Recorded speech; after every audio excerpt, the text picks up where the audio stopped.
ओम शांति। आज का अव्यक्त महावाक्य 25 दिसंबर सन 1969 से लिया गया है, जिसका शीर्षक है अनासक्त बनने के लिए तन और मन को अमानत समझो।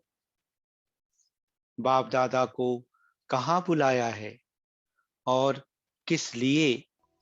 अभी कहाँ बैठे हो? मधुबन में तो हो, लेकिन मधुबन में भी कहाँ बाप आए हैं? फुलवारी में बैठे हो या महफिल में? बाप दादा रूहानी रूहों को देख रहे हैं और साथ साथ हर एक फूल से निकले हुए रूह की खुशबुएं भी ले रहे हैं। जैसे वह लोग फूलों से इसेंस अर्थात खुशबू निकालते हैं, उनको रूह कहते हैं। उनकी खुशबू बहुत अच्छी और मीठी होती है। तो यहाँ मधुबन में रहते भी आज रूहानी दुनिया का सैर कर रहे हैं। आप सभी को भी रूहानी रूप में रह करके हर कर्म करना है, तब सर्विस में व कर्म में रौनक आएगी। अभी नवीनता चाहते हो ना? व जैसे चल रहे हैं उसमें संतुष्ट हो। नई रौनक तब आएगी जब हर कर्म में, हर संकल्प में, वाणी में रूहानियत होगी। रूहानियत कैसे आएगी? इसके लिए क्या करना है जो रूहानियत सदा कायम रहे? क्या बदलना है? हर एक ने भिन्न भिन्न बातें सुनाई। बाप दादा कहते, यह तो है मुख्य बातें जो सभी को पक्की ही है, परंतु रूहानियत ना रहने का कारण क्या है? वफादार फरमान वरदार क्यों नहीं बन पाते हैं? इसकी बात है संबंध की कमी। बाप दादा कहते, संबंध में कमी भी क्यों पड़ती है? निश्चय बुद्धि का तिलक तो सभी को लगा हुआ है ना। यह प्रश्न है कि रूहानियत सदा कायम क्यों नहीं रहती है? रूहानियत कायम ना रहने का कारण यह है कि अपने को और दूसरों को, जिनके सर्विस के लिए हम निमित्त हूं, उन्हों को बाप दादा की अमानत समझकर चलना है। जितना अपने को और दूसरों को अमानत समझेंगे तो रूहानियत आएगी। अमानत ना समझने से कुछ कमी पड़ जाती है। मन के संकल्प जो करते हैं वह भी ऐसे समझ करके करें कि यह मन भी एक अमानत है। इस अमानत में खयानत नहीं डालनी है। दूसरे शब्दों में, आप औरों को ट्रस्टी समझकर कहकर समझाते तो हो ना, उन्हीं को ट्रस्टी कहते हो, लेकिन अपने मन और तन को और जो कुछ भी निमित्त रूप में मिलता है, चाहे जिज्ञासु हैं, सेंटर हैं व स्कूल, कोई भी वस्तु है लेकिन अमानत मात्र है। अमानत समझने से इतना ही अनासक्त होंगे, बुद्धि नहीं जाएगी।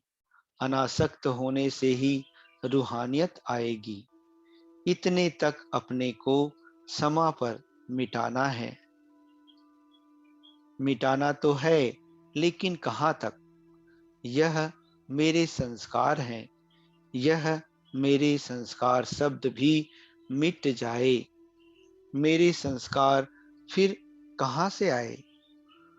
मेरे संस्कारों के कारण ही यह बातें होती है। इतने तक मिटना है जो कि नेचर भी बदल जाए।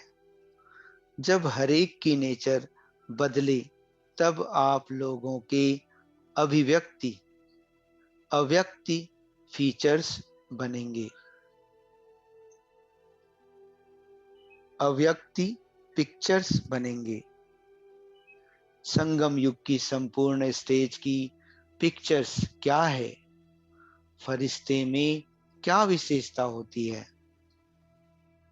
एक तो बिल्कुल हल्कापन होता है। हल्कापन होने के कारण जैसी भी परिस्थिति हो वैसी अपनी स्थिति बना सकेंगे। जो भारी होते हैं वह कैसी भी परिस्थिति में अपने को सेट नहीं कर सकेंगे। तो फरिश्तेपन की मुख्य विशेषता हुई कि वह सभी बातों में हल्के होंगे। संकल्पों में भी हल्के, वाणी में भी हल्के और कर्म करने में भी हल्के और संबंध में भी हल्के होंगे। चार बातों में हल्कापन है।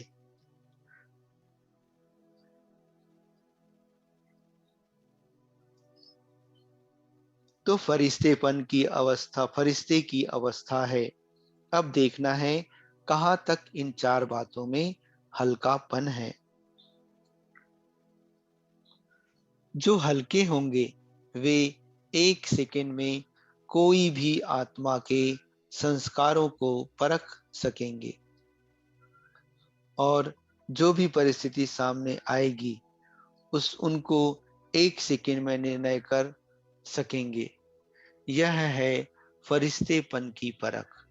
जब यह सभी गुण हर कर्म में प्रत्यक्ष दिखाई दे तो समझना अब संपूर्ण स्टेज नजदीक है। साकार रूप की संपूर्ण स्टेज किन बातों में नजर आती थी? मुख्य बात तो अपने संपूर्ण स्टेज की आपे ही परख करनी है। इन बातों से इस ग्रुप का मुख्य गुण कौन सा है? वह ग्रुप था यज्ञ स्नेही और यह ग्रुप है यज्ञ सहयोगी। यज्ञ सहयोगी में तो सभी पास हैं, बाकी क्या करना है। ऐसी भी स्थिति होगी जो किसके मन में जो संकल्प उठेगा वह आपके पास पहले ही पहुंच जाएगा।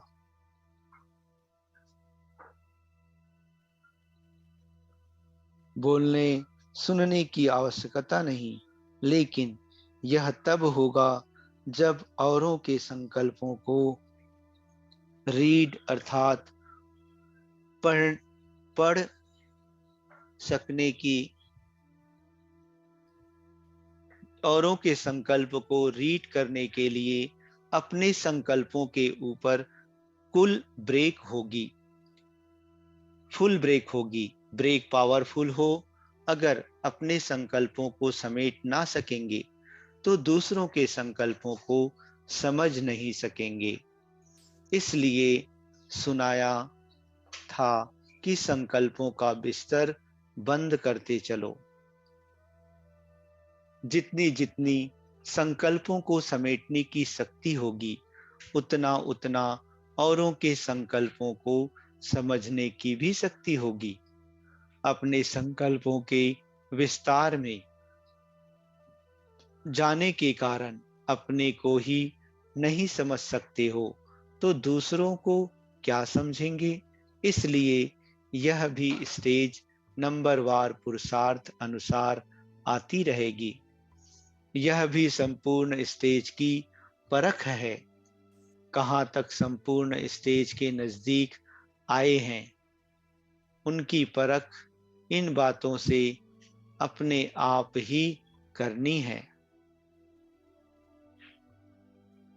यह ऑलराउंडर ग्रुप है ऑलराउंडर का लक्ष्य क्या होता है? लक्षण है, लेकिन जो लक्ष्य रखा है वह कुछ और आगे का रखना चाहिए। अब तक जो प्रैक्टिकल में है उस हिसाब से कौन से राजे गिने जाएंगे? अभी के सर्विस के साक्षात्कार प्रमाण कौन से राजे बनेंगे? पुरुषार्थ से पद तो स्पष्ट हो ही जाता है। भल सूर्यवंशी तो हैं, लेकिन एक होते हैं विश्व के राजे और दूसरे होते तो विश्व महाराजन के साथ अपने राज्य के राजे भी होते हैं। अब बताओ, आप कौन से राजे हो? शुरू में कौन आएंगे? विश्व के महाराजन बनना और विश्व महाराजन के नजदीक संबंधी बनना, इसके लिए कौन सा साधन होता है? विश्व का कल्याण तो हो ही जाएगा, लेकिन विश्व के महाराजन जो बनते हैं उन्हीं को उन्हीं की कभी उन्हीं की अभी निशानी क्या होगी? यह भी ब्राह्मणों का विश्व है, अर्थात छोटा सा संसार है। तो जो विश्व महाराजन बनने हैं उन्हों कहा कहा इस विश्व अर्थात ब्राह्मण कुल की हर आत्मा के साथ संबंध होगा। उन्हों का इस विश्व अर्थात ब्राह्मण कुल की हर आत्मा के साथ संबंध होगा। जो यहाँ इस छोटे से परिवार सर्व के संबंध में आएंगे वह वहाँ विश्व के महाराजन बनेंगे। अब बताओ, कौन से राजे बनेंगे? एक होते हैं जो स्वयं तख्त पर बैठेंगे और एक फिर ऐसे भी हैं जो तख्त नशीन बनने वालों के नजदीक सहयोगी होंगे। नजदीक सहयोगी भी होना है तो उसके लिए भी अब क्या करना पड़ेगा? जो पूरा दैवी परिवार है उन सर्व आत्माओं के किसी न किसी प्रकार से सहयोगी बनना पड़ेगा। एक होता है सारे कुल के सर्विस के निमित्त बनना और दूसरा होता है सिर्फ निमित्त बनना, लेकिन किसी न किसी प्रकार से सर्व के सहयोगी बनना। ऐसे ही फिर वहां उनके नजदीक के सहयोगी होंगे। तो अब अपने आप को देखो, विश्व महाराजन बनेंगे ना? नंबर वार विश्व महाराजन कौन से बनते हैं वह भी दिन प्रतिदिन प्रत्यक्ष होते जाएंगे।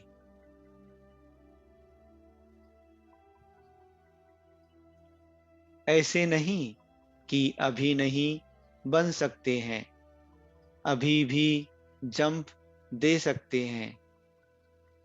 मेकअप करने का अभी समय है, लेकिन थोड़ा समय है।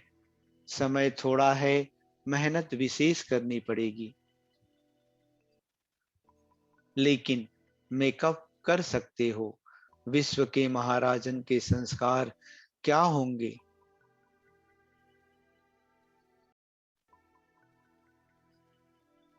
आज बाप दादा विश्व के महाराजन बनाने की पढ़ाई पढ़ाते हैं। उनके संस्कार क्या होंगे? जैसे बाप सर्व के स्नेही और सर्व उनके स्नेही, यह तो प्रैक्टिकल में देखा है ना। ऐसे एक एक के अंदर से उनके प्रति स्नेह के फूल बरसेंगे। जब स्नेह के फूल यहाँ बरसेंगे तब इतने जड़ चित्रों पर भी फूल बरसेंगे। तो यहाँ भी अपने को देखो कि मुझ आत्मा के ऊपर कितने स्नेह के पुष्पों की वर्षा हो रही है, वह छिप नहीं सकेंगे। जितने स्नेह के पुष्प, उतने द्वापर में पूजा के पुष्प चढ़ेंगे। कहाँ कहाँ कोई पुष्प चढ़ाने के लिए कभी कभी जाते हैं, और कहाँ तो हर रोज और बहुत पुष्पों की वर्षा होती है। मालूम है इसका कारण क्या? तो यही लक्ष्य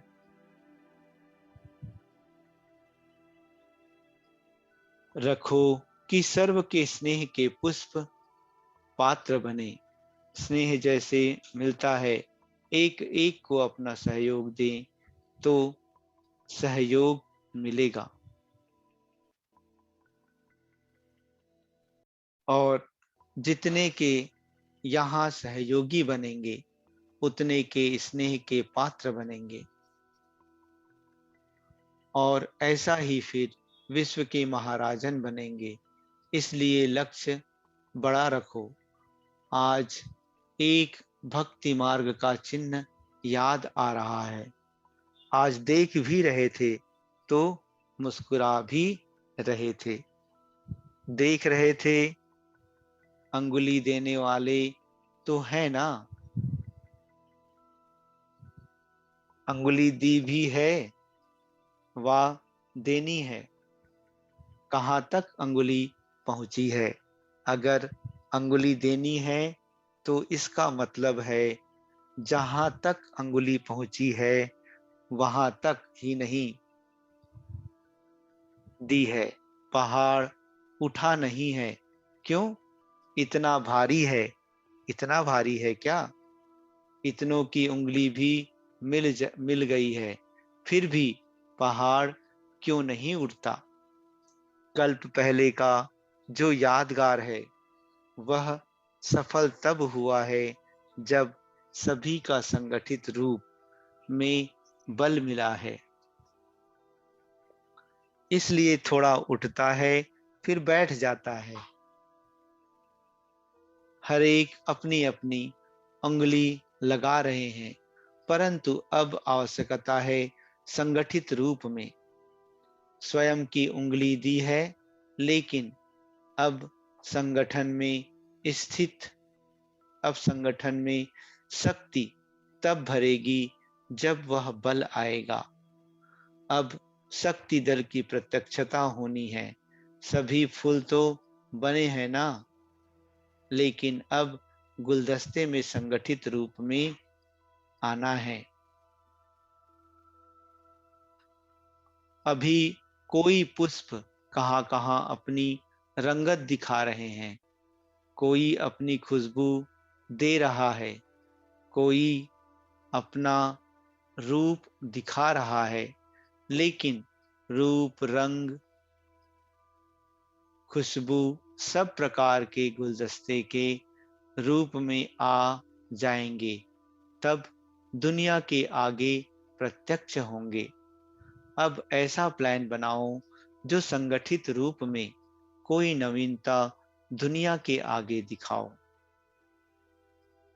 एक एक अलग होने के कारण मेहनत भी ज्यादा करनी पड़ती है, लेकिन संगठन में मेहनत कम, सफलता जास्ती होगी।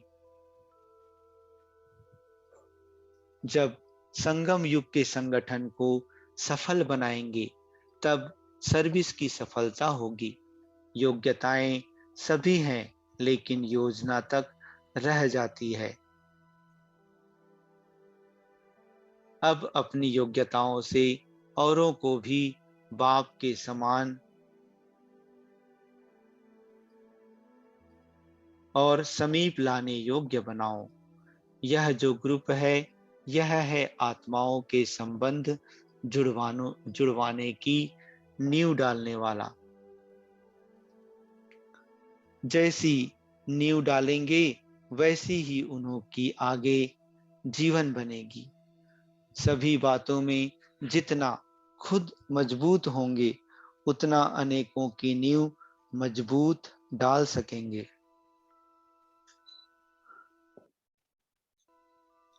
जितनी अपने में सर्व क्वालिफिकेशंस अर्थात योग्यता होगी, ऐसी ही क्वालिटी अर्थात गुण आएगी। अगर अपने में क्वालिफिकेशन कम है तो क्वालिटी भी कम आएगी। इसलिए ऐसे समझो कि हम सभी न्यू डालने वाले हैं। अपनी क्वालिफिकेशन से ही क्वालिटी आएगी। आप समान तब बना सकेंगे जब बाप दादा के गुणों की समानता अपने में लाएंगे। अच्छा, ओम शांति।